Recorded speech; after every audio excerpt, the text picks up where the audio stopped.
Welcome to Babar Hayat cricket show. मैं हूं उस्मान और मेरे साथ है Babar Hayat. Oh my god भाईजान, Virat Kohli the king, Kohli the only king. वो पाकिस्तानी बाबर आजम की तरह किंग नहीं है कि जिसको हसन अली किंग बोला है, जिसको शाहिन शाह अफरीदी को ट्वीट करके बताना पड़ा है तू किंग है, रिजवान को ट्वीट करके बताना पड़ा है भाई असल किंग वो है जिसका बल्ला बोलता है, जिसका काम बोलता है, जो करके दिखाता है। जैसे आज द किंग विराट कोहली ने करके दिखाया और एक पूरी दुनिया को फिर एक बार बताया कि बेताज बादशाह हूं, बेताज शहंशाह हूं मैं इस क्रिकेट का।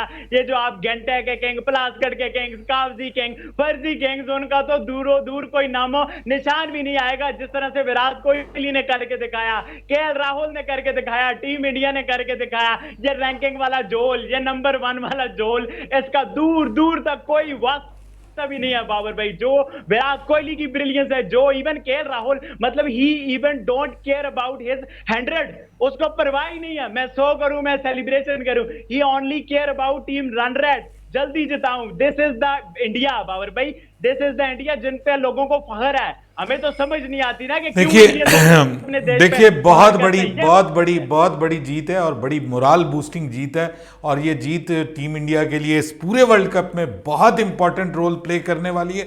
और ख़ास तौर पे आज एक पूरी टीम गेम नज़र आई है ना, मतलब एक ऐसा टीम नज़र आई है कि जो लड़ रही है, जो जीतने के लिए आखिर दम तक जाने के लिए तैयार है, और जिसमें अगर कोई एक नाकाम होता है तो दूसरा हाथ पकड़ लेता है। वो मुझे याद आती हैं वो लाइंस, वो साथी हाथ बढ़ाना, साथी, वो साथी हाथ बढ़ाना, वो एक इंडियन फिल्म का पुराना गीत है। और वो मुझे याद आता है, वो इसी तरह के मामलात को दिखाने के लिए होता है कि जब मुश्किल वक्त आए तो किस तरह से जो है वो एक दूसरे का साथ निभाया जाता है। आज हमें टीम इंडिया में उनकी बल्लेबाजी में खास तौर पे दिखाई दिया है। और किंग कोहली ने जो आज परफॉर्मेंस की है भाई, एक मैं आप पे उस्मान, मैं आपसे इख्तलाफ करूंगा, ये लफ्ज़ जो है ना घंटे का किंग, ये इस्तेमाल ना करें प्लीज़। ठीक है, हमें किसी से इख्तलाफ हो सकता है, हम किसी को किंग नहीं मानते, आप नहीं मानते, लेकिन कुछ जो अल्फाज हैं उनका चुनाव हमें बेहतर करना चाहिए, रिस्पेक्ट करनी चाहिए। ये सब प्लेयर्स हैं, ठीक है, ये कोई जंग नहीं हो रही, कुछ नहीं हो रहा। हर टीम का प्लेयर, कभी किसी का दिन होता है, कभी किसी का दिन होता है। बाबर आजम के लिए जो अल्फाज शुरू में आपने जज्बाती होकर इस्तेमाल कर लिए, तो मैं चाहता हूं कि इन अल्फाज को हज़फ किया जाए लेकिन बाकी बात यह है कि जो किंग कोहली है उसका कोई कंपैरिजन नहीं है, उसका कोई कंपैरिजन नहीं है। हम करते थे, हमसे ये गलती होती थी, हम जज्बात में आके, थोड़ा नेशनलिज्म में आके हम ये कहते थे कि जी असल किंग बाबर आजम है, विराट कोहली ने है। लेकिन सर, हम अपने अल्फाज वापस लेते हैं। उसकी वजह यह है कि जब हमने देखा है, रिसेंट ईयर्स में हमने देखा है कि जिस तरह से विराट कोहली ने अपनी टीम को बार बार मुश्किलात से निकाला है, जिस तरह से मुश्किल सूरत हाल से निकाल के अपनी टीम को अनबिलीवेबल विन्स दिए हैं, हमारे खिलाफ दिए हैं, पाकिस्तान के खिलाफ एक बार नहीं कई बार विन्स दिए हैं। और जब हम उसका रिकॉर्ड देखते हैं जो बोलता है कि जिस तरह से उसकी जो परफॉर्मेंसेस दूसरी बारी में खेलते हुए विनिंग कॉज के लिए जो उसकी परफॉर्मेंसेस सामने आती हैं, तो फिर वाकई किंग वही है कि जिसको हसन अली को किंग ना कहना पड़े, रिजवान को किंग ना कहना पड़े, बल्कि पूरी दुनिया किंग कहे। और I think so Babar Azam को इसके लिए बहुत आगे बढ़ने की जरूरत है और बहुत कुछ साबित करने की जरूरत है। अभी इश्क के इम्तिहान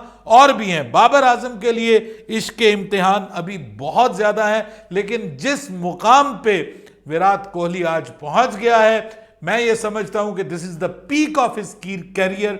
और अब सिर्फ 3 सेंचुरियों की दूरी पे आज क्रिकेट फैंस जो हैं, और ख़ास तौर पे अमूमन और ख़ुसूसी तौर पे किंग कोहली के जो फैंस हैं, मैं भी उनमें शामिल हूं भाई, हम सब जो हैं वो आज डिसअपॉइंट हुए कि आज किंग कोहली को सेंचुरी करनी चाहिए थी।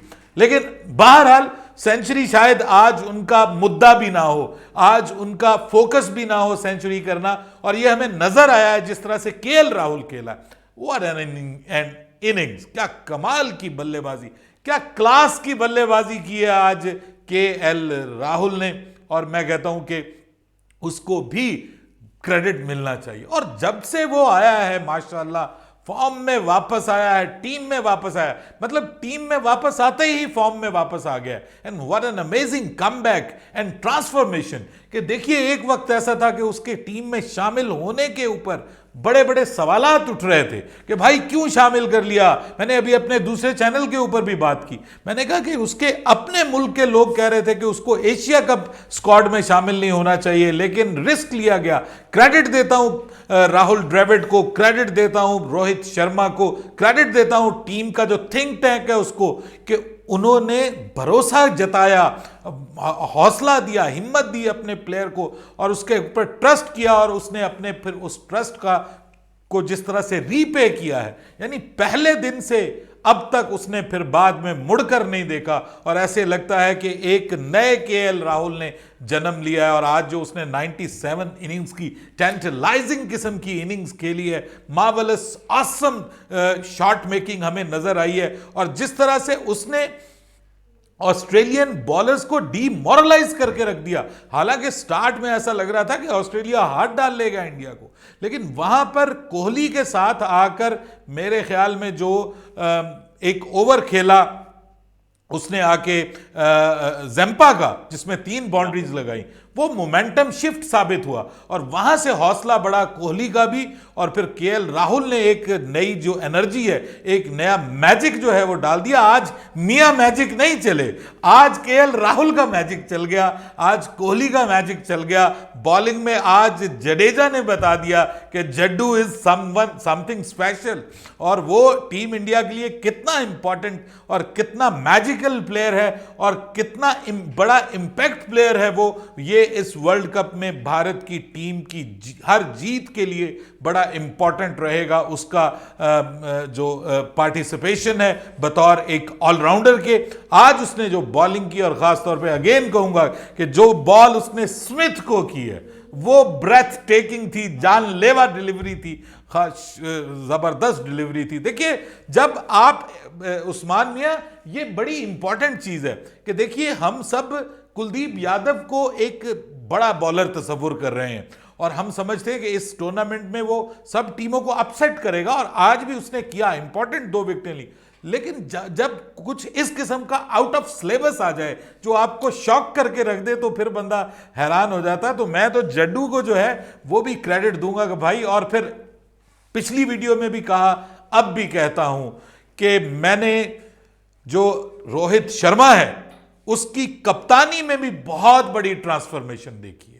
यानी ये वही रोहित शर्मा है कि जो पिछली बार आपको याद होगा कि एशिया कप में, वर्ल्ड कप में अपनी कप्तानी को लेकर के बड़ा अंडर क्रिटिसिज्म रहा है, लेकिन जब से ये एशिया कप में हमने देखा है, इसने भी अपना अंदाज बदला है, कप्तानी का अंदाज बदला है। बैटिंग में भी इसकी दोबारा से जो है वो फॉर्म इक्का दुक्का मैचेस में हमें वापस आती हुई नजर आ रही है, और फिर हैमरिंग करता हुआ एक रोहित शर्मा मैं देखना चाहता हूं। मेरी ख्वाहिश है देखिए कि इस वर्ल्ड कप में अपने मुल्क में जो मौका मिला है इंडिया को, मैं रोहित शर्मा को रियल मीनिंग्स में वो रोहित मैन शर्मा जो है वो उसकी दोबारा से रिवाइवल देखना चाह रहा हूं, कि दोबारा से वो हैमरिंग करता हुआ, कुल्हाड़े की तरह बल्ले का इस्तेमाल करता हुआ दिखाई देना चाहिए। तो बहुत बड़ा झटका है ऑस्ट्रेलिया के लिए, सरप्राइज है, शॉकिंग सरप्राइज है। और सर हम सब के लिए, पाकिस्तानी मीडिया भी इस वक्त हैरान है कि जनाब किस तरह से एक मैच को जीता है। और ये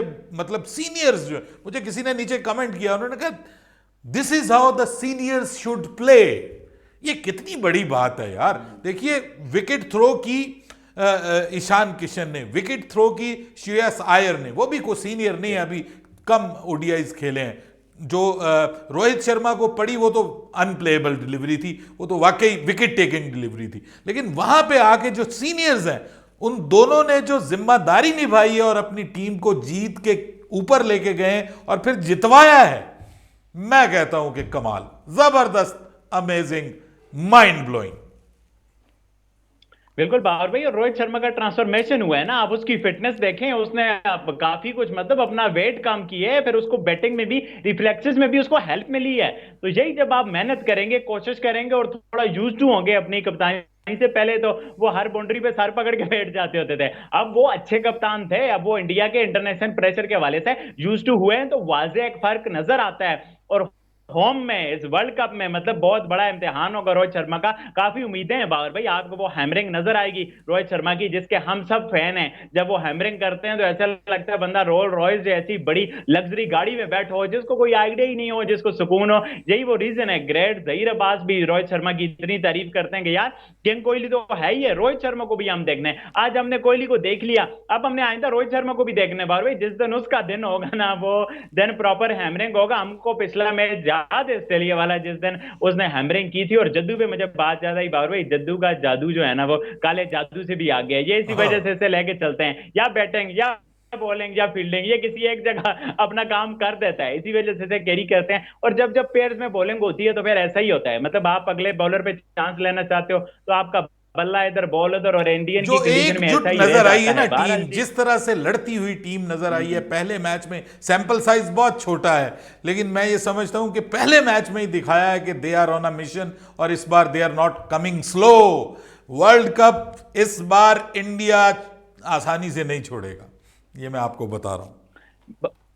पर भाई जैसा बुमराह ने स्लो ट्रैक पे बॉलिंग स्टार्ट की, फिर कोहली ने कैच पकड़ा, तो टीम का मोमेंटम तो अपलिफ्ट हो ही जाता है बिल्कुल। कि यार अगली टीम का आप अच्छा स्ट्राइक रेट वाला बॉलर बैट्समैन आउट कर दो, और इस तरह से क्लूलेस तरीके से आउट कर दो, तो आपका कॉन्फिडेंस नेक्स्ट लेवल पे चला ही जाता है। जी आप हाँ। बहुत अपलिफ्ट हो जाते हो, और इंडिया अपलिफ्ट हुआ है। एशियन गेम्स वाला भी कॉन्फिडेंस आता है एज नेशन, हर जगह से कॉन्फिडेंस आता है कि आप मतलब आप कॉन्फिडेंट फील करते हो। और जब ऐसे सीनियर प्लेयर हो, इस टीम में सीनियर प्लेयर की भरमार है, हर एक मैच्योर सीनियर एक दो प्लेयर्स के अलावा, और जो एक दो प्लेयर जिनको हम कह रहे हैं वो भी आईपीएल का अच्छा तजर्बा रखते हैं, होम में उनके लिए भी कोई नई चीज नहीं है, नहीं बॉलर्स को पीटते हैं, यही सब कुछ वो करते आए हैं। तो इस बार टीम इंडिया क्या वर्ल्ड कप जीत पाएगी नहीं जीत पाएगी, आप लोग अपना पॉइंट ऑफ व्यू लाजमी नीचे कमेंट करके बताना। और किंग कोहली की आपको 85 रन की इनिंग कैसी लगी, और रिलायबल राहुल की 97 रन की इनिंग कैसी लगी, आप लोग लाजमी अपना पॉइंट ऑफ व्यू नीचे कमेंट करके बताना। वीडियो अच्छी लगे तो चैनल को सब्सक्राइब करके बेल आइकन पे क्लिक करना है। इंशाल्लाह नेक्स्ट वीडियो में आप लोगों से मुलाकात होती है, तब तक के लिए अल्लाह हाफिज। अल्लाह हाफिज।